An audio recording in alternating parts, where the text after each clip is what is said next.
the word anxiety, depression, stress is being thrown around. And in some cases, it's becoming hard to decipher when it is actually, call it impactful to a person in a negative way, where it is actually anxiety versus someone, as you said, is feeling sad, but the word they're using to define their emotion is depression. The first and most important thing to understand about stress is that everybody experiences stress, and I find that most people don't really, quite frankly, understand the concept because we don't know, and it's become like a pop culture kind of thing. Stress. Mm-hmm. Same thing with I'm feeling depressed, by the way, which I tell my students don't use that because you're not depressed. Depressed is a serious thing.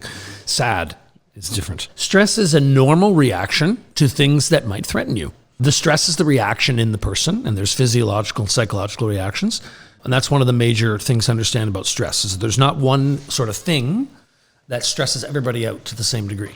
The second most important thing to understand about stress, I think, is that, and this I think is hugely important, Greg, because I hear it from my students, that I get the feeling that sometimes, especially this generation, we have an expectation of zero stress. Yes.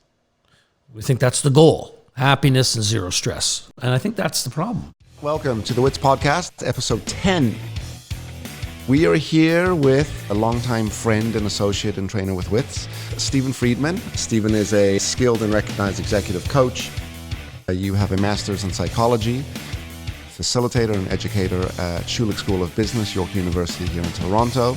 I'm excited to have you here. We are talking about things like anxiety today, meditation, stress, what it is, what are we going to do to deal with it, what are some maybe best practices. Welcome to the Witz podcast, episode 10. Holy Moses. Yeah, back at it again. Exciting today. We have Stephen Friedman. Stephen is a skilled and recognized executive coach, facilitator and educator of leadership, team development and organizational learning at Schulich School of Business, York University. You hold a master's in psychology. Not all people know this, but longtime friend, and you and I have worked together for 20 plus years. Yep. I think we kind of started at the company within a year of each other. Yep. And all around, you're a dude that I turn to for advice and mentorship and insight, because you're probably one of the smartest guys I know. So I'm super excited to have you here. And today's topic... And you're very handsome. Thank you. And today's topic we're going to start with are things around stress. Okay. You know, it's a big thing that we're talking about in today's world, particularly with, regardless of the generation, but stress, anxiety, what we're doing with it, where does it come from, how do we manage it, where does it serve us, where does it not serve us. Mm-hmm. So as we were putting together this episode, we're thinking about this topic, and again, I couldn't think of anyone better to have this conversation with to help guide us through what it is, what it isn't, yes, and more importantly, maybe some things that we can do, yes, if we ever experience this kind of stuff. There's lots of things we can do. So why don't we start with this sort of general topic? I mean, stress. What is stress in today's world? So you know what? I will say that the first and most important thing to understand about stress is that everybody experiences stress, and I find that most people don't really, quite frankly, understand the concept because we don't know, and it's become like a pop culture kind of thing. Stress. Mm-hmm. Same thing with I'm feeling depressed, by the way, which I tell my students don't use that because you're not depressed. Depressed is a serious thing. Sad is different. But stress is a normal reaction to things that might threaten you. Okay. The stress is the reaction in the person, and there's physiological and psychological reactions. But the stressor is really where it comes from. It's the stuff outside of us, and it differs between people. And that's one of the major things to understand about stress, is that there's not one sort of thing that stresses everybody out to the same degree. Mm-hmm. Mm-hmm. And that doesn't mean there aren't things that on average might be more stressful than others. But most things vary in terms of the amount of stress they give to somebody. Mm-hmm. So that's first of all. And the second most important thing to understand about stress, I think, is that, and this I think is hugely important, Greg, because I hear it from my students, that I get the feeling that sometimes, especially this generation, mm-hmm, we have an expectation of zero stress. Yes. We think that's the goal. Happiness and zero stress. Yeah. And that's what social presents. And I think Obviously, we've changed as parents. We parent differently today, so that contributes to this world. Not you and I. We do it the right way. But yes, it's. I was actually having this conversation with my wife yesterday, which is, we got to be very careful because from a pop culture standpoint, the word anxiety, depression, stress is being thrown around, and in some cases, it's becoming hard to decipher when it is actually call it impactful to a person in a negative way, where it is actually anxiety versus someone, as you said, is feeling sad, but the word they're using to define their emotion is depression. Or anxiety or stress or So, whatever. I just thought of this. What do you think that does to another person? Let's say like I say I'm depressed versus sad. I mean, what sort of pressure does that put on you or the other person? Well, to me, the most important thing about that is that there's a few things. One is I know people who have depression and who had depression, and I don't think it's like a lot of things. You can't claim to be something that you're not. That's first of all. It's a medical diagnosis. It's a thing. And just because you've decided that you're sad doesn't mean you're capable of psychiatric kind of way diagnosing yourself as depressed. Depressed people are really, really sick. They can't get out of bed. They can't function. They can't live their lives. They can't hold a job. They can't manage, and so you're sad as a student or what have you. That is certainly not great. Nobody wants anybody to be sad or even stressed or anxious, to the point where they're, debilitated in some way. But it's likely not depression unless it's prolonged and persistent and those kinds of things. So at one end, we've got people who are really actually depressed, and I think it takes away from them when people say they are and they're not. Yeah. And I feel that way about any disability.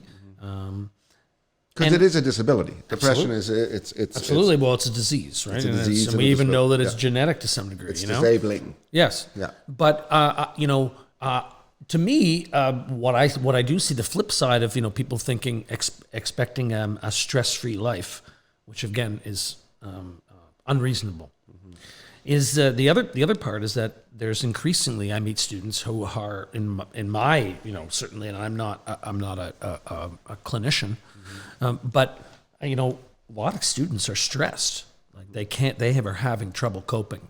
So I don't know if the reason is because the world is more stressful. It might be a bit of that, or also because of this other thing, that there's an expectation that everything will be smooth out in front of you. And that when you talk about parenting, that's what I think about. I know you guys, we've talked about this before. The idea that you can't just endlessly remove barriers for your kids, and they have to learn how to get over them. In fact, I talked to a student this week, and he was like, I have so many things to do, and I'm taking all these courses. So I said to him, listen, I feel bad, and you should go and talk to your doctor. But what did you expect it to be? And I think that's the problem. In regard to parenting in today's world, I mean, look, we understand the importance of creating security and protection for our children, particularly in the sort of baby and newborn baby, toddler years. All the way up to I would imagine that 5-6 years old. But Sure. when in that child's life when does it become the right time to stop snowplow parenting, to stop removing some of these obstacles? Yeah. Because by definition, in the formative years of their life, this is what's required for them to actually be protected. And ideally, and we know what the research says, that this develops them psychologically far better, versus growing up in that cold sort of disciplinary environment, or that environment where your emotional needs are not being met. Yes. But we hear terms like attachment parenting, and what I mean by that, it's the concept attachment parenting, but people use it as a term. What is that? What do they mean when they say attachment parenting is to call it the new school thought or the new way of parenting, right? Once upon a time, we grew up with verbalization, right? Dr. Spock. And today we raise our kids through attachment and connection, right? But when does it become that right time in that child's life that letting them go through that stress is developing and helpful? Sooner than later. Yeah. I mean, I'm obviously not an infant who can't walk and talk and feed itself. Yeah. And I think most people are reasonable enough to sort of look at that. But, it's kind of like, if your kid is old enough to sort of talk back and make its own choices and decisions and all these kinds of things, or have episodes of this and that and developing their person, then it's time. It's funny. I mean, I know your kids are getting older too. As the kids get older, it's like, before. So when they're fighting or whatever, you run in and start, being a referee. And then later on, it's like, is there blood? No. Yeah. Carry on. Yeah. And that might be okay, you know. We grew up with that, and it's there's no physical harm or pain like blood, right? Like keep going, because the concern was not about the psyche or the mental well-being. It was or the mental toughness. It was actually sort of given that these kids will get mentally tough. Right. And we know that that's something that's really challenged, I think, with people today. Yeah. We see an epidemic with things like anxiety and mental health challenges and issues. Yep. Right? And I think, again, certainly from what I see in my students, a lot of it is, and I think this is an important thing to talk about. And there's a few places you can go with this. So let me give you some examples.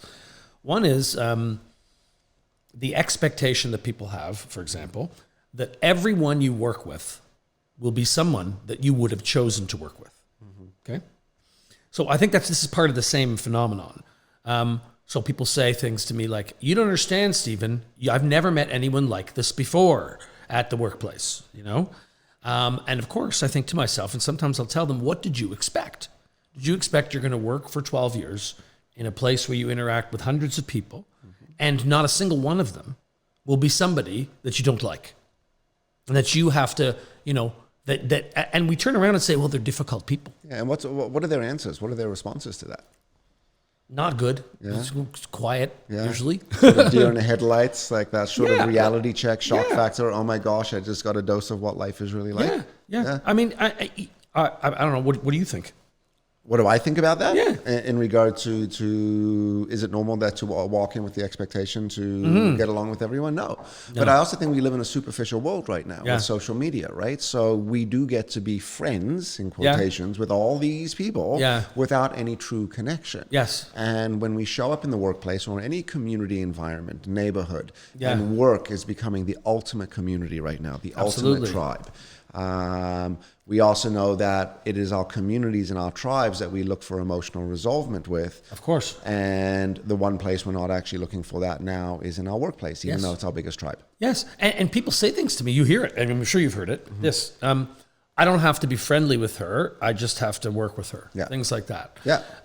What do you? I think that's bullshit because, and I say this all the time. Like if I can't figure out how to be friends with you, if I can't have some sort of intimacy, right? Then I probably don't want to work with you. Well, for sure. And we have a choice. Doesn't mean I don't. We have to be best friends and like you, but there's got to be some social connection. And there is. Right. And the thing is that I find with people that, and to me, it's empowering to think that. People say, well, I can't find something good in this person. I can't find. You know what? Bullshit. Because most of us, I would assume, we've got things like, I know you do, in-laws, siblings. Many of us manage to get, I love my sister, I love my family, but not everyone in my family is somebody that perhaps I would have chosen to be buddies with had I not been related to them. Now, I'm very close with my sister and I love her dearly, and we're very tight. So I'm really fortunate, but not everybody's like that.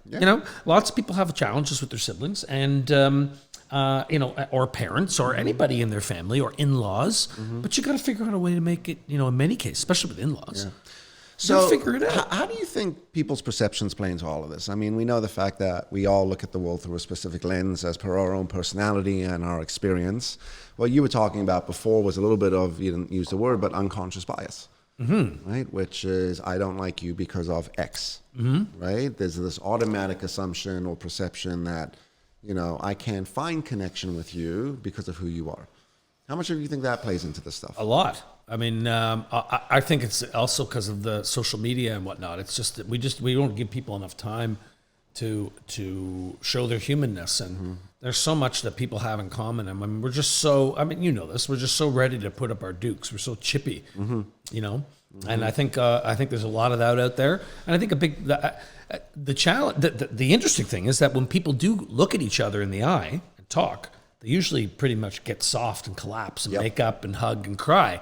But we're just so reluctant to do that sometimes in the workplace, Look, my own sort of call it self-research and nowhere am I claiming it to be valid research, but I have noticed that people don't make eye contact for a few different reasons. One, I think we're so busy wrapped up in our own world and technology that we're obviously we're physically always looking down in some capacity. The other capacity is we are not taught from a very young age to look at people in the eye. And we've grown up in this world, and if you look at how people are interacting with each other, right, there's not a lot of eye contact. And it's through the eyes that creates that security and that connection. Yeah. You said it. As soon as we make eye contact, one of us melts. Right. So, I mean, and even if we're just attending to each other, even eye contact may not even matter that much because, like, for example, my son doesn't make a lot of eye contact. I know lots of people who don't, but who still manage to make really great human connections. So I think it's more like what you and I would call FaceTime, but I don't mean FaceTime. The application. Yeah.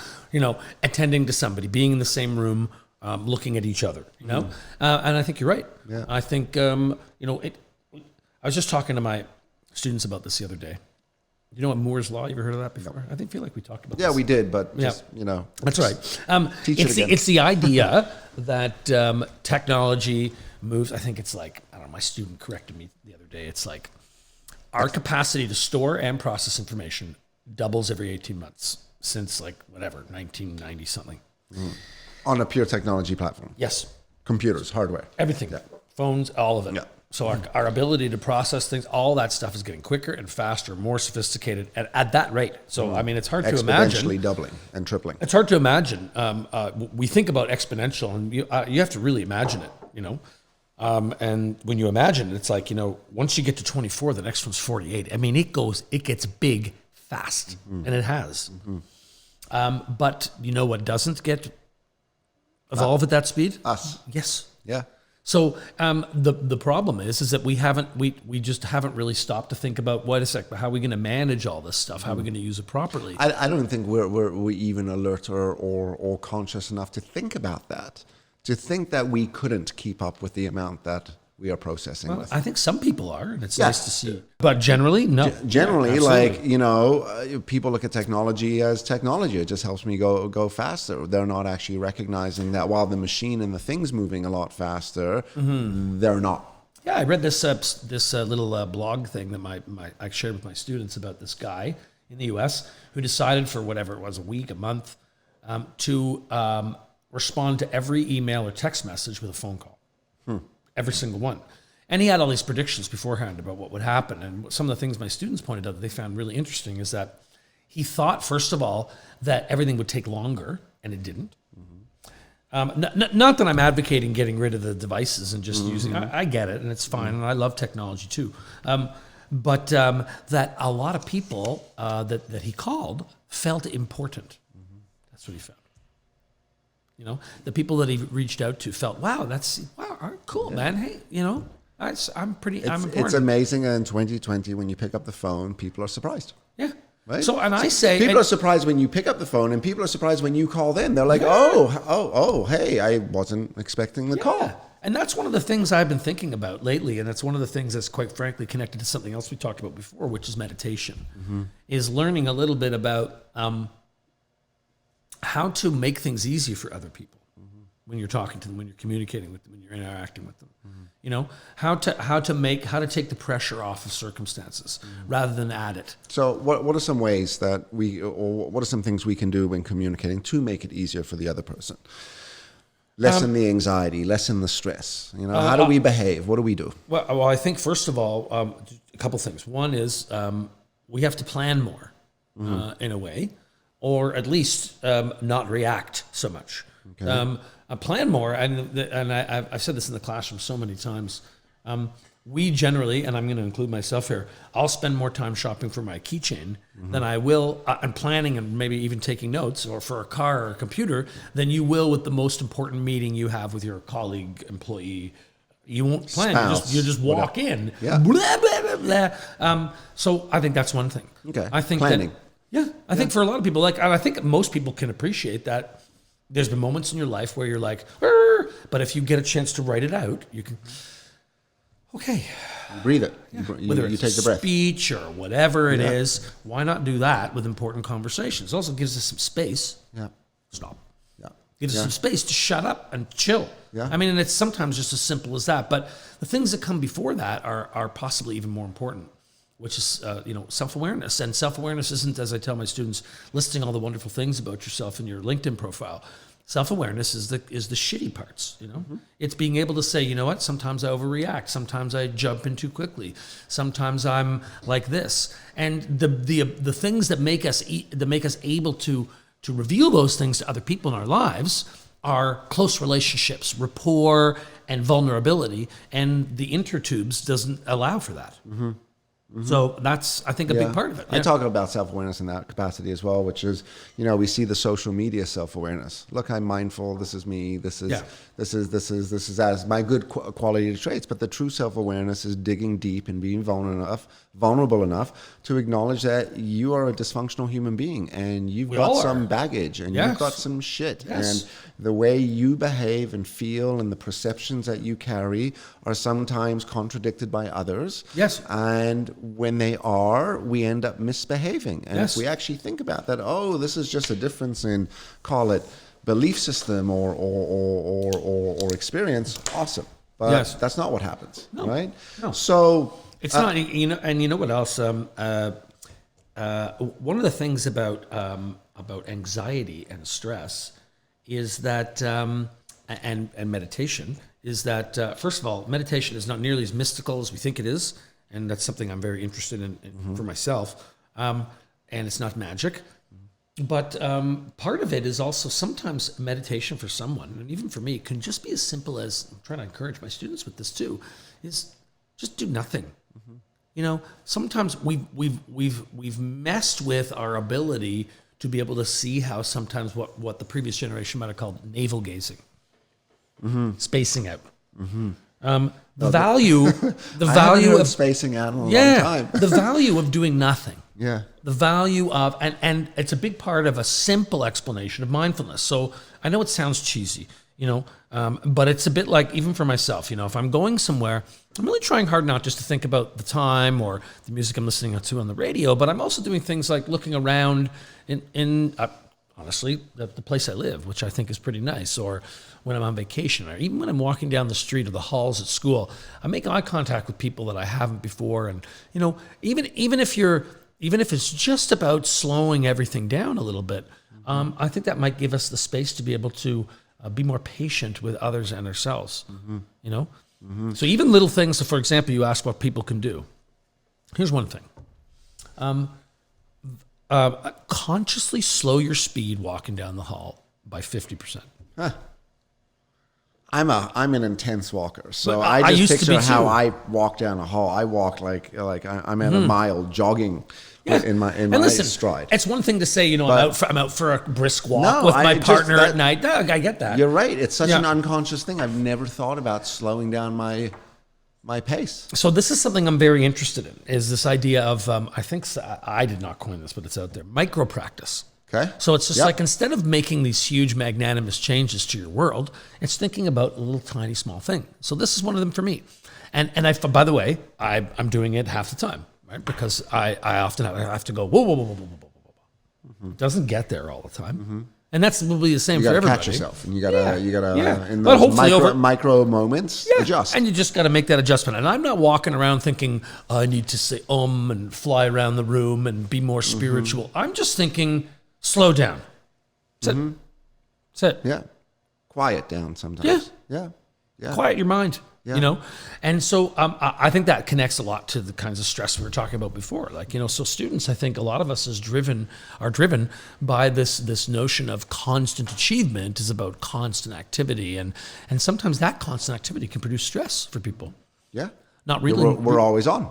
Yes. Right. Our amygdala is stuck in the on position. Yes. We're always ready to to fight. And then you add to that your 24/7 availability for most employees today. You got to answer. You got to be. People who will beg and plead for space in their lives and betterment of their relationships will respond to an email at 10 p.m. And I tell people all the time, if you don't like getting emails at 10 p.m., don't respond to them. But there's pressure depending on the culture. We do a lot of work in U.S. government, and there's an ulterior line or there's a theme that goes out there, which is when your chief or your manager comes up and says, hey, look, if I email you at 9 o'clock tonight, I'm not expecting a response. They've just told you that you're getting an email at 9 o'clock at night, and if you don't respond, you're Yeah. not part of the community. You're not part of the tribe. Right. Right? I mean, and so certainly for somebody like me or anybody, I would advise that wouldn't be a great place to work. Yeah. Unless, of course, that's the kind of life that you want to lead. I mean, choice is a big part of being able to manage, I think, today too. And the number of times I hear students say things like, well, I don't have a choice but to complete this. Or employees say, well, I have to. Or I'm forced to. Or I have to. Really? Why do you have to?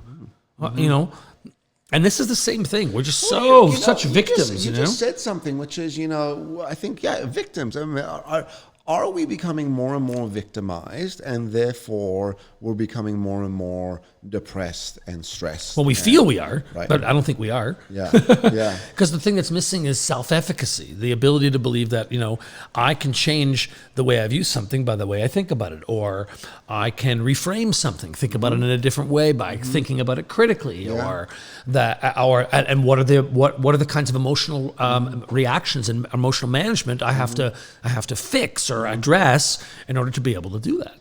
Yeah. All great tools, and for that, reframing it does it for me. As more of an aggressive personality, I'm not the individual that's going to sit there and go, oh, let me change the way I think about these things. But I catch myself thinking, and then I start to reframe it. I start to go, okay, let's put it in a different perspective. What are other information? And that's also part of the whole emotional management tool, right? Yeah. So, and also the idea that you never know what thing, I tell people this all the time. Well, they say to me, well, how would you respond to that person? They ask me, and I say, well, they say, it depends on the content, depends on their intention. And I'm like, well, how the hell do you know their intention? Well, you've got a choice to frame their intention in any way you want. Given the fact that you don't now know what it is, and there's a chance you may never know, why not, if it's someone you work with every day, make the best of all possible assumptions to change it? Change the way you view it. Assume the positive. Yeah, why assume not? the person doesn't have Even bad if you're intentions. wrong, what the hell difference does it make? Yeah. Because if they're after you, they're going to do it anyhow. So. So let's come back to anxiety. I mean, what do we do about this? I mean, what are some other ways that we can start to manage and navigate the world of anxiety? I think so. In terms of, I want to be able to, as we're talking, give people that are listening, again, some things that they can act on. Yeah. So the walking slow is one of them. And I know that sounds kind of pedestrian or ordinary. But it's the simplest things that work the best. They make the biggest impacts. For sure. You think about things like New Year's resolutions. I mean, people they say things, I like simple ones like that, or drink more wine. Stuff like that. I know I'm going to keep that resolution. But I think there's some other things we can do too. So a big one is boundaries. So we've sort of been talking a little bit about this. You said about, working in the government or some organizations, the culture sort of says this. And like any element of any culture, be it an organization or a nation, it persists as long as people put up with the things that they don't like. I think that there are people who want that or who are willing to put up with that kind of culture. But I think we have to see that I just told my students the other day, the more things you're involved in your life, the more interesting you are as a person. And I think today, the more interesting you are as a person, the greater the breadth of shit that you understand, the more valuable you are to your community and your place of work. Yeah. So I ask people, what are you doing to make yourself more interesting? Well, if all you've been doing is studying accounting for 12 years and you don't have a hobby and you don't, do nothing, or you don't listen to music or play an instrument or try your hand at some cooking and whatever, then, you can't expect to A, be relaxed, not stressed, and B, to really, quite frankly, be interesting to anybody else. People like interesting people. People like, and they want to hire them, Yeah. And what you didn't say there was people like extroverted people. No, I didn't say that. People like interesting people. Absolutely, because introverted people have a lot to offer too. Absolutely. To me, it means nothing. Yeah. It's just about being able to be interesting, to be able to say, there's a reason why for so long, so many in our business, so many little interventions and organizational stuff is like, tell me something I wouldn't know about you. There's a reason we always talk about this, the question. There's a reason why, right? And that reason is because, and the reason, that's why it's kind of magical. It feels, I didn't know you, went horseback riding. I didn't know you liked to paint, or I didn't know you, and that nobody says, wait, you like painting in your spare time, you're fired, or you won't make a good accountant. That nobody says those things. And so it's like the little, it's like, John Lennon once said, life is what happens to you when you're busy making other plans. It's all the things, the little pieces in between that make you, especially today, a valuable employee, right? Because information isn't going to make you a valuable employee. Degrees aren't going to. Going to make you a valuable employee because information is a commodity. It's everywhere. Look, a degree can add, but Sure. I mean, this is a conversation. The difference with once upon a time what the prestige of an MBA was and what it is today. It's still very valuable. Don't get me wrong. I just saw Forbes magazine. I think it was Forbes yesterday saying that they did a survey, and most technology companies will take somebody who has done an internship at Google over someone with an MBA. Yeah, experience.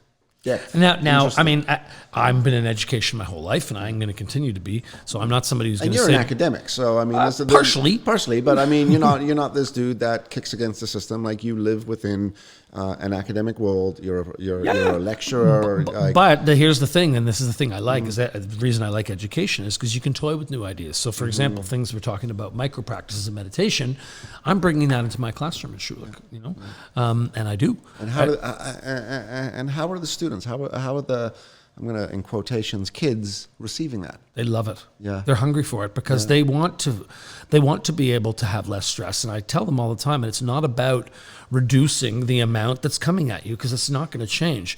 It's about finding other strategies to be able to manage it better and accepting it. Life is stressful. Yeah. You're going to have stress. It's like, it's like the book, The Road Less Traveled. I read it when I was a kid. It's like the first line is life sucks, basically. And once you figure that out, you'll be okay.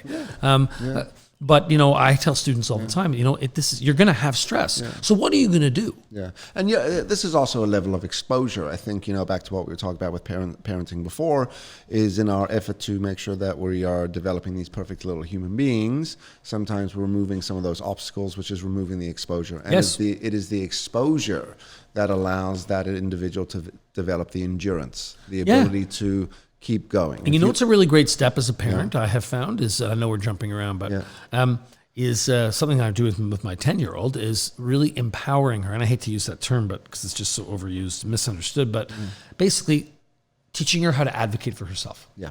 So, for example, if she doesn't like something that happened in the class, if she felt the boys were too whatever, I'm not going to go, and she's only in grade 5. Yeah. I'm not going to call her teacher or principal. Yeah. She's going to do it. Yeah. She's going to send an email. Sure, I'll coach her.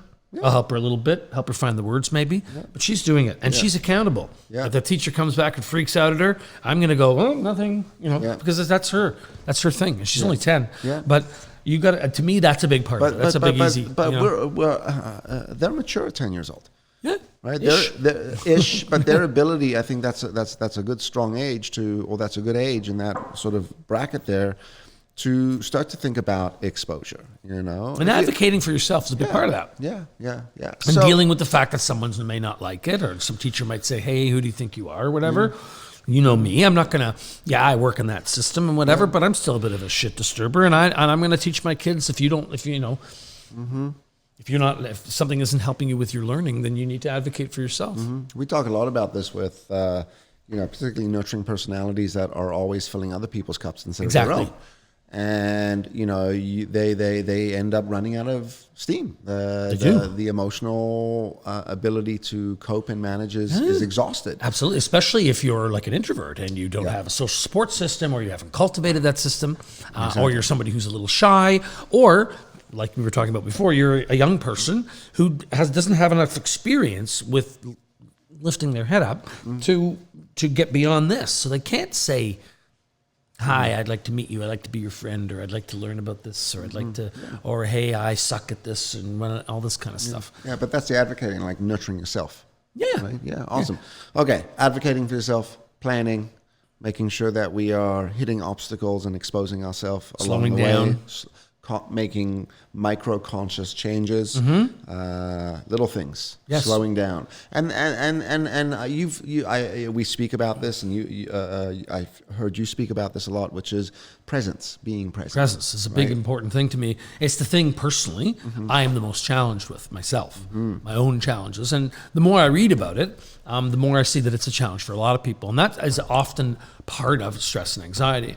So, for example, although lots of it is things that I think wouldn't be that accessible to everybody, but there's a book by Eckhart Tolle called The Power of Now. And he talks about this idea that one of the things that stresses us out is, and if you think about it, you'll see it to be true, is when you're thinking and ruminating about either the past, I can't believe he did that, or the future, what will happen? What should we do? Yeah.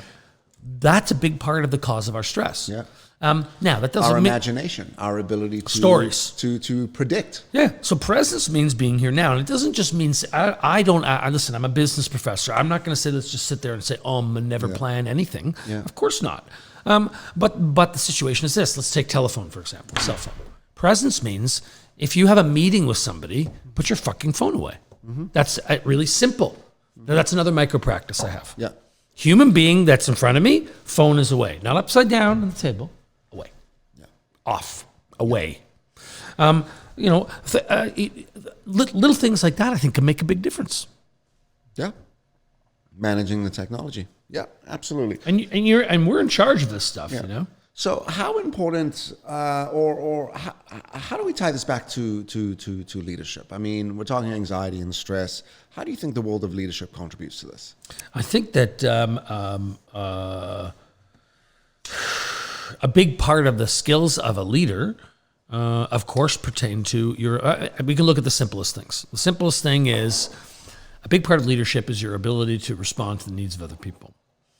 If you're occupied with your own stress and anxiety, it's very difficult to do that. So that's one. The other one is oftentimes stress and anxiety can make you react. Yeah. Freak out, get mad, withdraw, sulk, yell, That's be me, mean. by the way. I whatever. hold it together until I hit a breaking point. Sometimes I hold it together for too long. Yes. And then that becomes my emotional resolve, which is to emotionally express and vomit and For sure. through, And I do it aggression too. and I through do it. control. I've done it lots of times. We all have. Everybody's got their own little outlet. It could be eating. It could be freaking out. It could be drinking. It could be substance abuse. It could be...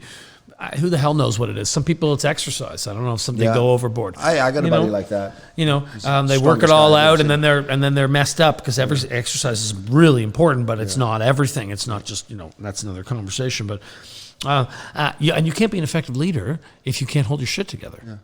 Yeah. But by the same token, there isn't a leader in the world who is going to always be able to hold their shit together. Yeah. I had an undergraduate say to me, not undergraduate, MBA, a master's student say to me yesterday, well, we were talking about trust. And he said, well, I trust people when they consistently do everything perfectly, correctly, and they make no mistakes. And I said, who's that? Mm-hmm. What was their response? Where is this person? Well, a good employee. I'm like, is that what a good employee is? Mm-hmm. Is that what you expect? I think it's the same thing. Mm-hmm. This expectation that everything's going to be honky-dory, and if it isn't, then it's completely dysfunctional. Well, dysfunction is life. Yeah. Right? Yeah, life is messy. That's absolutely. That's what people used to call it. Yeah. Life is messy. And so for a leader, I think, especially today, the expectations of a leader, I think, are changing. So I think a lot of young people are saying, I want a leader who... if I have something traumatic happening in my life, or I'm struggling with stress and anxiety, or my pet is sick, or my mom went away, or whatever it is, I want to be able to go to my boss and say, hey, I can't be my best. I'm not able to be my best, and have that leader trust that person because they understand what it's like to not be at your best because they've struggled with their own, and they're honest with themselves about it, and they can be flexible with that employee. There's a whole range of situations, obviously, sure. but I think that's where it factors in. And you're never going to get there. That's the thing with learning how to manage stress and anxiety. Like it's not like learning how to use a piece of software or a camera. Once you got it, done. And put my feet up and say, "Fuck, finished, man. It's good, got it. Life, I now know how to work with people." There's my process. No, this is a life's work, and it's like, if as soon as you get there and you think, "Yep, I've reached my pinnacle." Yeah. As they say, tomorrow you will die. Yeah. But I mean, if you look at any high-performing, call it athlete, you see this in even areas like military. You see this in sort of very high-performing organizations and executives. They've never reached their pinnacle. It's never. I've learned it is. I'm this work in progress. I'm always looking to get better, get faster, work harder, endure longer. I think endurance is the key word here. Right. Emotional endurance. Yeah, but here's the thing. Just like any endurance, and any professional athlete, not an amateur, will tell you that a big part of endurance is not endurance. So, for example, a big part of studying is knowing when to put your books away and go to sleep. Yep. A big part of learning a piece of music is knowing when your brain needs rest. Yep. All these kinds of things are a big part of any kind of development. So the same thing with our emotional development. A big part of our emotional development is hitting the pause button in our emotions. And that's what I find meditation can do. Yeah. And I'll tell you that anybody says, okay, I'm meditating, I'm going to sit and I'm going to, it's going to be 3 hours of meditation. I've been doing it for 2 years and I can get to about a minute. I can do it for 1 minute. It takes me 10 minutes to get 1 minute. And 1 minute is a huge impact. It's a massive impact. Well, there's studies out there now which is showing there's like a direct correlation between like ability, skill, and meditation, which is a little bit of what you talk about. Yeah. That high athlete knows when to, pro athlete knows when to rest. That's right. And again, in terms of, of leadership, something like, I would wonder how many leaders, are ready to admit that they need the time to, not eat their lunch at their desk and go for a walk for 30 minutes at lunch hour. And turn their phone off for that period of time. I think a lot of people intellectually know that will be a good idea, but we're just too focused on hurry up and our own, sometimes, quite frankly, self-importance. It can wait until you are able to self-care, to take care of yourself. And that's an crucially important part of your emotional management, your emotional self-care. Look, I've shared this before, and I'll share again. You knew my father, and he passed away in 2011. And my mother said this at the time, which is like, part of his gift to you was his passing, which gave me a lot of clarity in slowing down. I'm still a work in progress. Me too. But slow down, particularly around emotions, right? And manage that anxiety and manage that stress, because he was a high octane, highly volatile, stressed guy. Yes. And carried a lot of that. Yes. And operated like that, and then just one day, boom, 60, diagnosed with cancer, 12 months of it, and passed away. And I believe that, that illness, he didn't eat badly, he wasn't unfit, he didn't, right? But that disease manifested from all that anxiety and stress that he carried. I would say suffered with mild depression. I've thought about this a lot myself, vis-a-vis your dad. Yeah. Myself too, and I think that's a big part of something that I think it's a great takeaway, by the way, from something that's a tragic and saddening thing. The idea that you need to slow down, and it's the same for me. I mean, I know my temperament is different than yours. We've known each other for a long time, but to believe me, my reactions, and that's the thing. I think it's important for everyone to get. For some people, that reaction is outward, and others, it's not. So for myself, my reaction was worry and concern and constantly ruminating about things like being on time and the future and what tomorrow will bring, and worrying about accidents and disease and all these kinds. This is the kind of stress and anxiety I had, and I still have to a degree. But I'm learning how to manage it better, and a big part of it is presence. I'm worried about what might happen in the future, but right now I'm here with you. And these other people that maybe the cameras can't see, who are lovely, and in this beautiful place that I've been at many times and have so many good memories about. Yeah. And quite frankly, this is the kind of stuff I'm thinking about. I walk in this place, I'm not thinking, I got to get to the thing and we're going to do the talk and the microphones and the cool guy. I'm thinking, look at that this place is so nice. I have so many nice memories here. I've taught really great people, and look how pretty it is. And I remember you moving in here.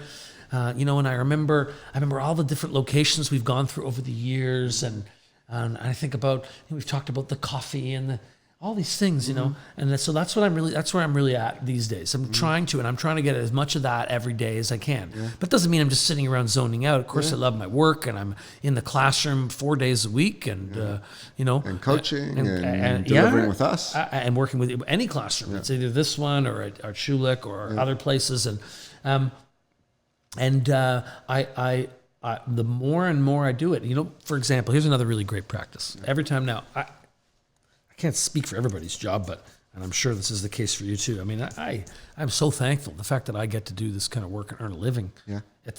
Most of the time from this kind of work is wonderful. Yeah. So in these days, when I'm in front of a group, and I imagine you've done this too, I just sort of want to say to everybody, okay, before we get started here, oh my God, I can't believe I get to do this. Yeah. Yeah. I give another one. I say, the reason I'm so good at this is because I go through therapy every day. And people look and I say, well, as I'm standing up in the classroom and I'm teaching you how to go through all of this, I'm also sharing my stories and expressing it. And selfishly, it's, I think, part of what helps me navigate my world of stress and anxiety is I have a vehicle through my career, not just to do something that I love and I'm passionate about, but actually does give me emotional resolve. Yeah, absolutely. And and I think it's the thing that I'm telling my kids these days is graciousness. I think that's one of the things that people call it gratitude. I like graciousness better. I think it's a more. Let me give you another really great micro practice. You're gonna fucking love this. Yeah. I just told this older woman this the other day, who I'm doing some work for at the university, and I learned this by accident from traveling in Mexico, which I spend a lot of time in Mexico every year, and in Mexico, people don't say no problem. Instead, that's Jamaica. No, they don't say no problem, or we do it here too, right? So, and we say, thank you very much for that at Starbucks. They say no problem, no worries. I've always had a sort of a problem with no problem. The idea that otherwise would it be a problem? For you to make the coffee that I'm paying for. Yeah, I hope not. Yeah. But you know what they do in Mexico? Especially the ones who are translating it because they say it in Spanish, but my Spanish isn't good enough or pleasant enough. They say, it's my pleasure. Yes. And I have found one of the things that I'm really trying to focus on as another micro practice is to not say no problem. And I know it sounds like a silly little thing, but I'm learning things from it because people have a reaction. People say, what? I say, it's my pleasure. I feel special. And that's a big part of presence. How can I make people feel special in front of me? Because I want to get the best out of them. I want people to feel good. I want to have that when I'm with them. And some people might call that manners. They might. My dad probably would call it that. Your dad. But it's also about... Who you know. Yes, but it is also about being present. I believe in that a lot as well. The one thing we didn't speak about, and we can start to wrap up after this, but, breathing. And this is something that I've... Like the same way you've been really practicing sort of meditation over the last couple of years, I've been practicing the breath. So I can tell you that for me, my learning about meditation primarily came from this one book, and I've spoken to you about it, Dan Harris's book called 10% Happier. And that's the way I learned about meditation. And that's one of the reasons I'm finding it accessible to me. So, for example, I do walking meditation on the beach when I was away, nobody around, no phone, nothing. And to me, that's the best sort of route and path that you're discussing to get to being able to meditate. Because meditation for me is, can you think about nothing but the breath? Yep. And for so many people, that's the beginning of learning about and getting a practice, a meditation practice. And so that thing that you're talking about, where you think literally nothing is passing through your consciousness but the breathing, I can get it for a minute, too. Yeah. But you know what, though? It's the best antidepressant you'll ever have. 1,000%. Because your anatomic nervous system rests through breath or through breathing. And we know that, like in a physical accident, your body will tense in order to protect itself. Of course, right? Yeah. You hold your breath. It's the same with emotions. When we get into these situations, when you're sitting in that meeting or you're sitting across that person or you're dealing with your spouse and then emotion starts to go high, if you notice what you do is you hold your breath. Right? Maybe for like a millisecond. You're right. Right? Yes, you do. Right? And then there's usually this like exuberant sort of exhale, like, a sigh. A sigh. Or right? And that is your body saying to you, hey, by the way, in that moment, your physiology, you don't even recognize this, but you stopped breathing. Yeah. And I think if there's one thing that I would push with people before anything like, when it comes down to dealing with things like anxiety and stress, start with the breath. Right? And if you can then move into this place of quietness, awesome. Absolutely, because you got to, it's one of the things I love breathing, and one of the things for myself, I'm a musician, as you know, a shitty one, but music is playing a musical instrument, if you can learn how to, is also another really accessible for a lot of people way to get there. I know you love music, but because you get a chance to think, but not in a way that is about tomorrow or yesterday or that person or this job or this project. You're thinking other things. Yeah. Same thing with breathing. Yeah. You have to be present. Yeah. Awesome. Stephen, again, you're amazing. I've said this to you before, but you know about the love I have for you. Yeah, I was going to say thank you for being in my life. You are definitely one of the smartest dudes I know, and enjoy being on this path with you. Likewise. Any closing thoughts? Any things that you want to? You know what? Today, what's on my mind right now is, and I know it sounds like an old idea, and it comes from my meditation practices. Kindness and trying to think about how to make. I find it's distracting for me in a good way. How can I make every interaction that I'm having with somebody? How can I bring out the best in that person? Because I found when I bring out the best in others, I feel good. Yeah, awesome. Bring out the best in others. Harder, easier said than done. Oh shit, man! Yeah. Right? Yeah. Some people you just want to fucking kill. Absolutely. There's no question. And there's lots of people I want to also. Yeah, absolutely. No question. Right? Okay. Stevie, you are the man. We are definitely going to have you back. Thank you very much. Awesome. Anytime. And to the audience, we will see you next time.